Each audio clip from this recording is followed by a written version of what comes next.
والد کو دیکھیے، جس دن اولاد اسے ملتی ہے اس کے سارے شوق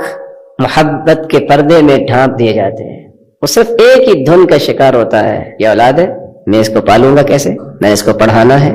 میں نے اسے محبت اور شفقت دینی ہے، اور میں نے اسے ایک معاشرے کا عضو نافع بنانا ہے، معاشرے کے لیے ایک مثالی بیٹا بنانا ہے۔ کس طرح وہ صبح و شام محنت بھی کرتا ہے،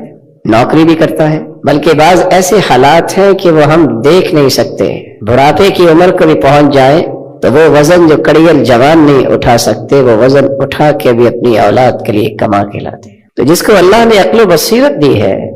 وہ احسان کرنے والے کے احسان کو بھولتا نہیں، وہ انعام کرنے والے کی وفا کرتا ہے، اور اس کی پوری کوشش ہوتی ہے کہ میں اس کے احسان کا اچھا بدلہ دوں۔ اور دنیا میں سب سے بڑا جاہل وہ انسان ہے جو شخص کسی کے احسانات کو برائی کے ساتھ واپس